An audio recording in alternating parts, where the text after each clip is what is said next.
Bon. Si le président l'a dit, nous allons... Bon, mais je vous propose qu'on commence cette séance de la Commission des finances par un rapide, ça sera rapide, Monsieur le Président, petit point sur les 28 articles qui composent cette première partie du projet de loi de finances pour 2017. Je n'ai pas traité les 28 articles, mais j'ai repris les grands éléments et les grands équilibres qui figurent au sein de ce PLF. Alors, le premier point, je reviens sur les objectifs qui sont proposés dans ce projet de loi de finances pour 2017, dans cette première partie. Donc, le déficit public, je rappelle que c'est toutes les administrations confondues, c'est-à-dire sécurité sociale, État, collectivité locale. Qu'il nous est proposé une réduction de 11 milliards d'euros pour atteindre moins 2,7% du PIB. Alors, l'équation pour y parvenir, c'est toujours évidemment la question que vous posez et qui est légitime. Ce sont des recettes supplémentaires qui s'établissent par rapport à 2017, mais ces recettes supplémentaires découlent d'une élasticité, on en a déjà beaucoup débattu dans cette commission, à 1, c'est-à-dire si le PIB évolue de 1,5, alors les recettes suivent la même évolution, donc c'est l'hypothèse qui a été reprise.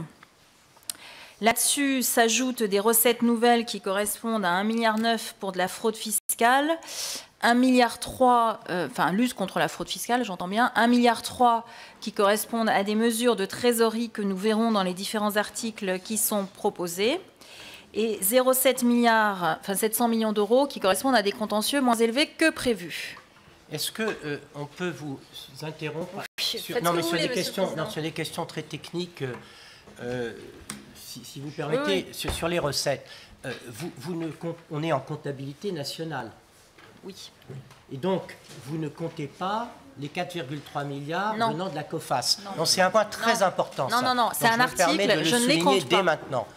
Je ne compte, non. Non, ils seront pris en comptabilité budgétaire, mais pas nationale. Mais pas en comptabilité nationale. C'est un point essentiel, ça. Oui, pour pas que, parce que je sais que certains seraient peut-être tentés de lancer un débat qui dirait on augmente artificiellement les recettes en allant récupérer 4,3 milliards de la COFAS, qui est faux, ce n'est pas pris là-dedans. Les seules données qui sont prises en compte, ce sont les 700 millions, les 1,3 milliard de trésorerie en plus. Donc ça, ce sont les différents articles qui portent sur les acomptes, notamment le 5e acompte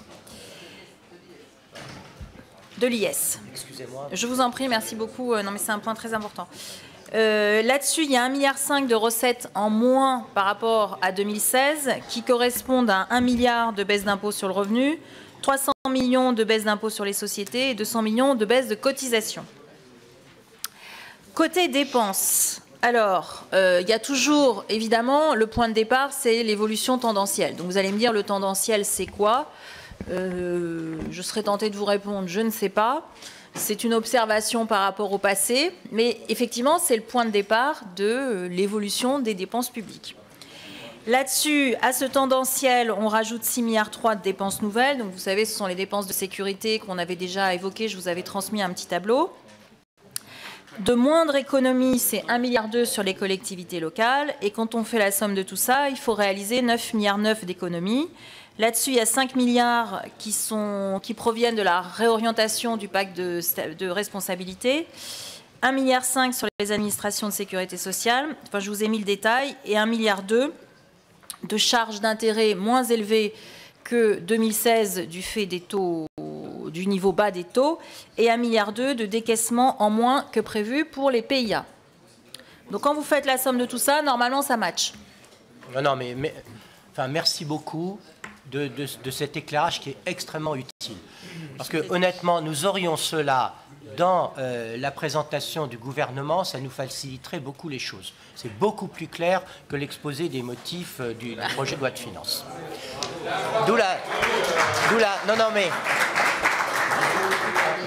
Non mais il faut constamment souligner la valeur ajoutée des parlementaires que nous sommes, parce qu'elle n'est pas suffisamment reconnue. Merci. Bon, merci beaucoup, Monsieur le Président. Alors, sur le déficit structurel, il y a un objectif à moins 1,1 du PIB. Bon, ça, je ne vais pas rentrer dans les débats sur la croissance potentielle, l'output gap, etc. Voilà, on le fera en séance. Ensuite, il y a donc les objectifs, on les a rappelés, même s'ils ne sont pas stricto sensu inclus dans ce PLF. C'est l'ONDAM qui est à 2,1 contre 1,75 pour 2016. Et les objectifs de dépenses sur les collectivités locales, c'est 2%, plus 2% pour les dépenses totales, dont 1,7% pour les dépenses de fonctionnement. Mais on pourra y revenir si vous le souhaitez. Alors, un petit point, c'est toujours le graphe habituel que nous montrons, de l'évolution de la dépense publique en euros sonnants et trébuchants. Même si je le conçois, les euros de 2016 ou de 2017 ne sont pas les mêmes que les euros de 2010, donc il y a un biais qui est inclus, je le reconnais. Mais le seul message qui me paraît important, c'est que l'évolution des dépenses publiques se fait pas plus que le PIB. C'est-à-dire que les dépenses publiques n'augmentent pas plus que la richesse que nous sommes capables collectivement de créer. Ce qui n'a pas toujours été le cas auparavant, mais là, c'est cette tendance-là qui est reprise, et je crois que c'est important de le souligner, même si, encore une fois, je le conçois, les euros de 2012 ne sont pas ceux de 2017.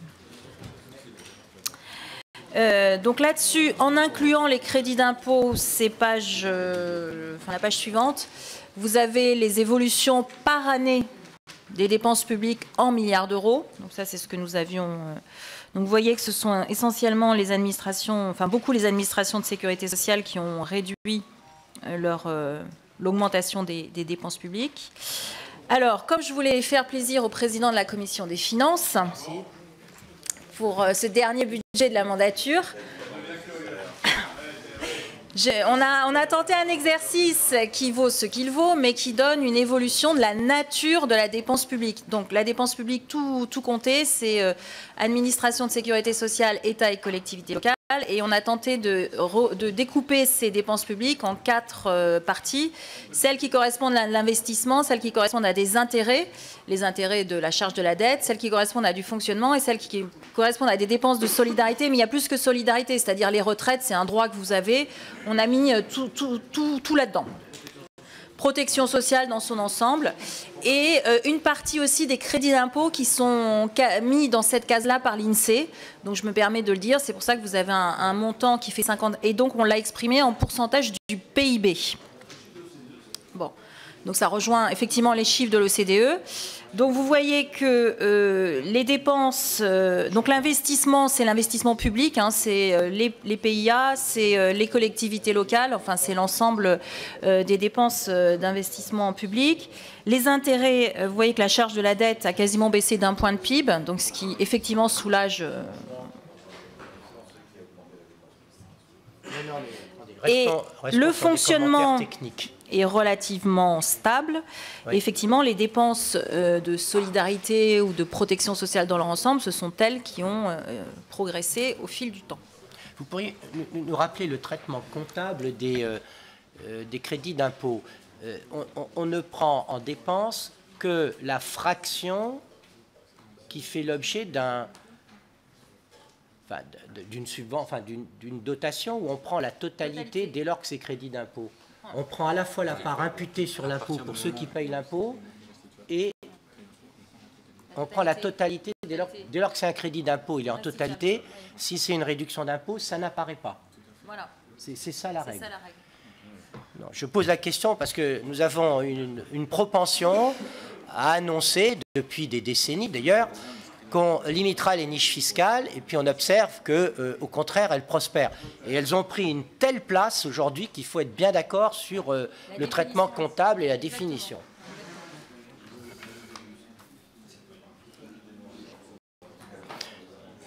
Moi, je vais faire une observation à ce stade qui est frappante. En 2002, la dette publique doit être autour de 900 milliards d'euros. Et les intérêts représentent pourtant 2,9% du PIB. En 2015, elle est de 2100 milliards d'euros et il ne représente plus que 2%. Cherchez l'erreur. 2%. À 2000 milliards. 2000.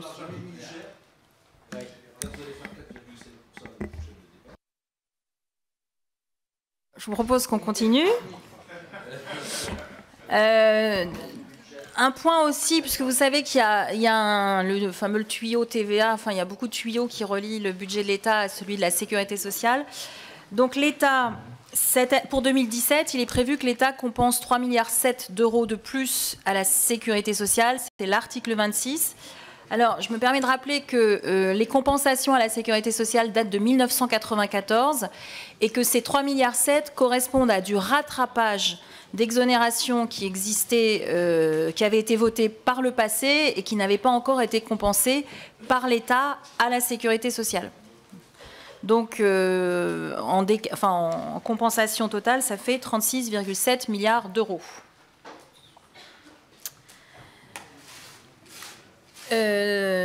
Troisième, toujours sur les relations entre l'État et la sécurité sociale, vous avez un graphe qui montre l'apurement de la dette nette de l'État vis-à-vis de la sécurité sociale. Alors maintenant, si on passe sur les prélèvements obligatoires, bon, je sais qu'il peut y avoir un débat entre les ménages et les entreprises, donc j'ai gardé la même définition que celle que j'ai adoptée depuis toujours sur la classification des impôts. Donc vous avez toujours les ménages qui sont à 25,7 du PIB et les entreprises à 18,8. 18,8, c'est page, enfin c'est sur le... Alors, ce qui est contenu dans le PLF, pour les ménages, il y a l'article 2, une nouvelle baisse d'impôt sur le revenu. L'article 4, un mécanisme qui vise à limiter l'optimisation du plafonnement de l'ISF. L'article 5, un prélèvement à la source pour les élus locaux. Je me permets quand même d'insister sur le fait que 85% des élus locaux en France ne perçoivent pas d'indemnité, donc ne seront pas concernés par cet article. C'est essentiellement les conseillers municipaux.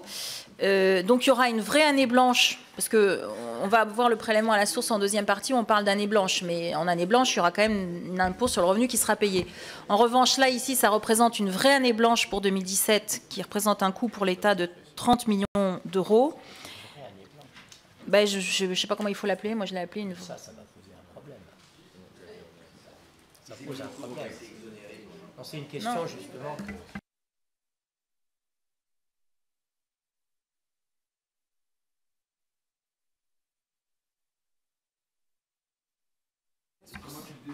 Non, mais j'ai la même...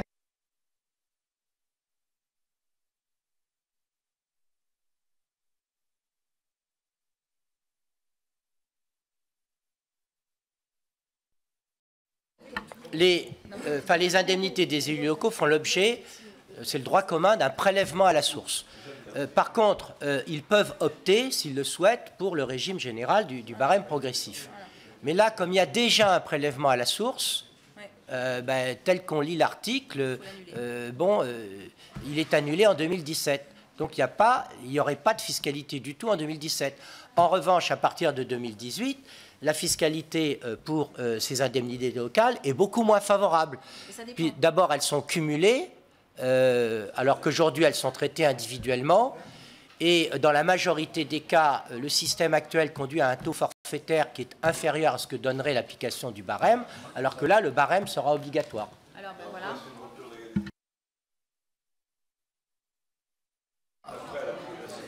Non, mais je propose qu'on... C'est cela qu'on parle, Monsieur Lefebvre. Nous parlons de l'année blanche de 2017. Donc, voilà. Non, là...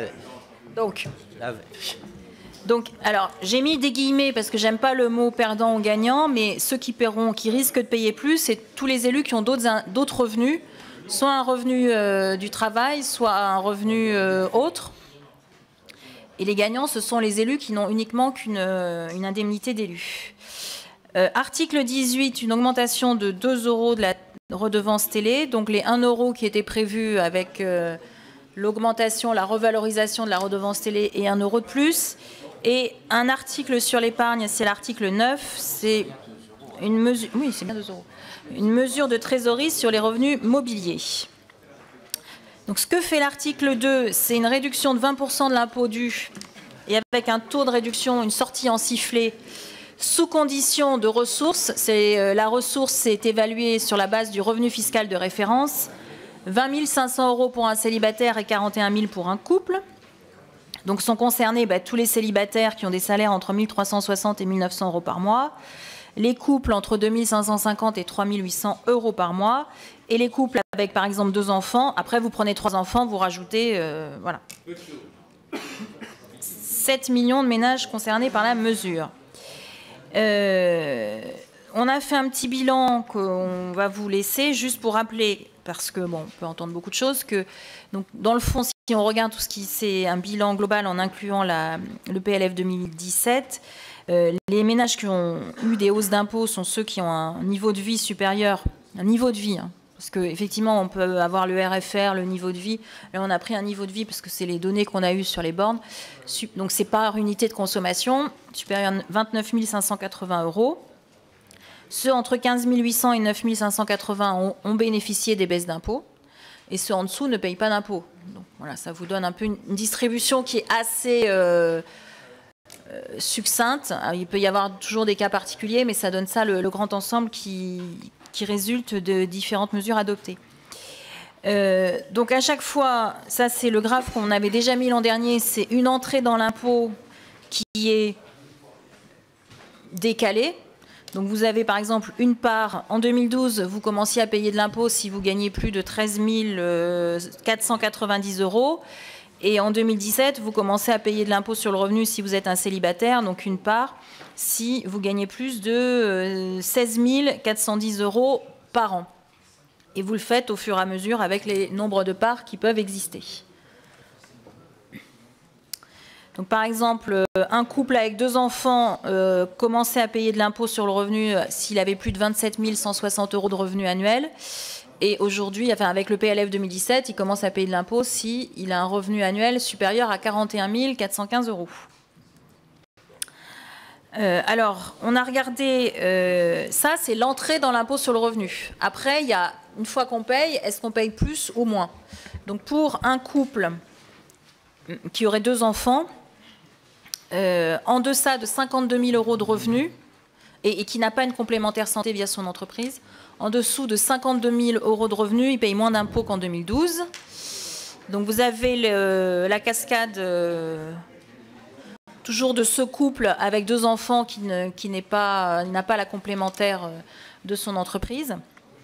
Donc par exemple, s'il a 35 000 € de revenus, comme il ne paye plus d'impôts, il est dans la catégorie il ne paye plus d'impôts, il récupère 684 € de pouvoir d'achat en plus. Donc vous avez les différentes tranches que nous avons mises. Si ce couple a une complémentaire santé, vous savez qu'il y a une partie maintenant qui est fiscalisée, c'est en deçà de 50 000 € de revenus annuels qu'il paye moins d'impôts sur le revenu par rapport à 2012. Donc pareil, on a remis différentes cas de figure pour que chacun puisse avoir des ordres de grandeur en tête sur ce couple. Pour un célibataire retraité veuf, donc il y a eu la demi-part des veuves et 3 enfants, il paye moins d'impôts qu'en 2012 s'il a 20 000 € de revenus, d'impôts sur le revenu, 20 000 € de revenus annuels. Alors, troisième point sur les entreprises. Donc, ce qui est contenu dans ce PLF, l'article 6, une baisse progressive du taux d'impôt sur les sociétés à 28%. Une accélération. Alors, j'ai mis un paiement plus rapide d'un certain nombre d'impôts et taxes. Ce sont les articles 7 et 8, avec le 5e acompte pour les grandes entreprises, c'est-à-dire le solde de l'impôt sur les sociétés. Donc là, il y a une augmentation du taux du 5e acompte qui est prévu à l'article 7, mais ça n'augmente pas l'impôt dû. Je rappelle que c'est un acompte. L'acompte est versé plus vite, mais ça n'augmente pas l'impôt sur les sociétés qui est dû. Il est juste versé plus vite. Donc ça fait une mesure de trésorerie de 460 millions € en 2017. Et il y a un acompte sur la majoration de la TASCOM. Donc la TASCOM, elle est versée aux collectivités locales, mais la majoration qui existe est versée à l'État. Et il y a une accélération aussi de la majoration de l'acompte. Donc là, encore une fois, ça n'augmente pas la surcouche sur la TASCOM qui est versée, ça en accélère le paiement. Donc ça fait là aussi une mesure de trésorerie qui représente 100 millions € pour 2017. Sur un petit point sur l'IS, donc taux 2017, taux à 28% pour toutes les PME jusqu'à 75 000 € de bénéfices imposables. 2018, 28% pour toutes les entreprises jusqu'à 500 000 € de bénéfices imposables. 2019, 28% sur l'ensemble du bénéfice imposable pour les entreprises dont le chiffre d'affaires est inférieur à 1 milliard d'euros. Et 2020, taux à 28% généralisé. Le taux à 15% est maintenu. Les 38 premiers 120 € de résultats nets pour des entreprises qui ont un chiffre d'affaires inférieur à 7,6 millions d'euros, donc c'est 7,6 millions d'euros, c'est les anciens 50 millions de francs, c'est 38 120. 15 ou 15,5, non 15. 15, voilà. Et après, donc, on aura 3 tranches, 3 taux, 15, 28 et 33. Oui. Et après 15 et 28. Et après 15 et 28. En 2020, 15, enfin... Oui, après, il n'y aura plus que 15 et 28. Plus tard. Sur les collectivités locales, donc j'ai juste alors, un petit aparté sur la deuxième partie parce que la question a été posée. Donc sur la DGF, c'est l'article 59. Donc l'article 150 adopté en PLF 2016 serait abrogé. Et ce qui serait modifié, c'est le financement de la péréquation, la DSU et la DGF des communautés d'agglomération. La contribution au redressement des finances publiques, ce sont les articles 14 et 59, puisqu'ils ont un lien entre les deux. Donc 14, première partie, 59, seconde partie, avec 400 millions pour les régions, 1,15 milliard pour les départements et 1,30 milliard € pour le bloc communal, avec une moindre contribution que celle que nous avions prévue dans la programmation pluriannuelle. Alors, là, on rentre dans les sujets, vous savez, que maîtrisent seuls les spécialistes dont je ne fais pas partie, donc je serai très modeste sur cette partie-là. Mais notre rapporteur spécial, Christine Pires-Beaune, et évidemment président, nous aurons forcément des débats là-dessus. Donc, le fait dans le fond, pour respecter l'enveloppe normée, il faut que nous puissions gager un certain nombre de hausses qui étaient prévues. Et le fait de gager ces hausses fait que ça fait perdre de la marge de manœuvre sur les variables d'ajustement et que concrètement, ça se traduit par une perte de 400 millions d'euros pour les départements. Et qui vient s'ajouter alors à la baisse de 1,15 milliard. C'est ça que j'ai du mal à... Oui. Je ne comprenais pas ce que m'explique Dominique Bussereau, mais ça, c'est pas... Oui. Alors, il y a des amendements qui sont déposés par Christine Pires-Beaune, mais elle les exposera tout à l'heure. Oui. Sur cette partie-là, donc c'est pour ça que je vous propose d'avancer assez vite parce qu'on y reviendra de manière plus technique tout à l'heure. Le gel du FPIC à 1 milliard, je rappelle que c'était 1,15 milliard qui était prévu, et la hausse du fonds de soutien à l'investissement local pour 1,2 milliard. Protocole d'accord conclu entre le gouvernement et la région Île-de-France pour le financement du pass Navigo, enfin le financement des infrastructures. Donc c'est la règle des 3 tiers. Les usagers du STIF contribueraient avec une augmentation forfaitaire du pass Navigo de 3 €. Les entreprises de la région Île-de-France avec une hausse du versement transport, ce n'est pas dans le PLF, ce sera dans le PLFR. Et les automobilistes en Île-de-France avec une possibilité, ce n'est pas une obligation, c'est une possibilité proposée par l'article 11 de majorer la TICPE. Mais je fais le pari qu'elle va être utilisée, cette possibilité. Elle sera peut-être utilisée, Monsieur le Président. Elle va donner des envies à la région Midi-Pyrénées, mal traitée sur la CVAE. Oui, donc ça fait...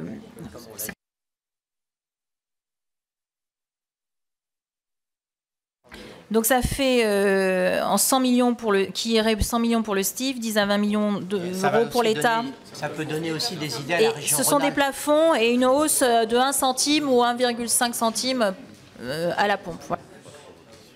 Alors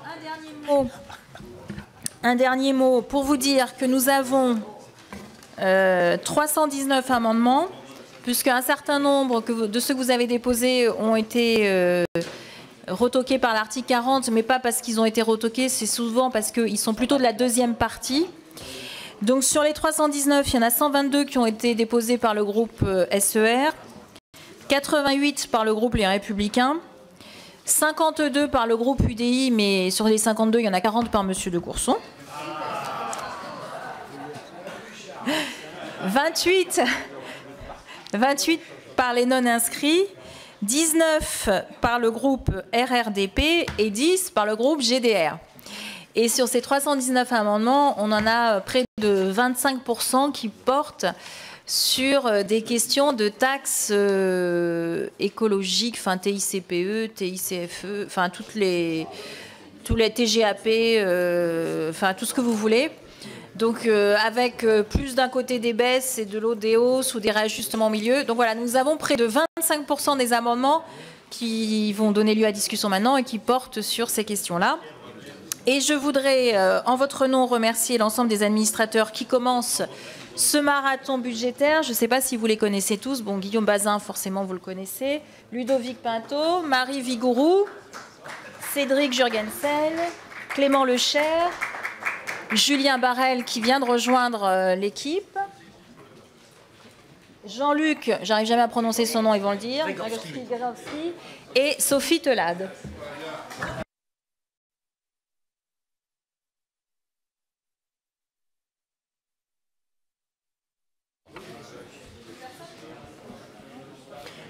Et moi, il me reste à remercier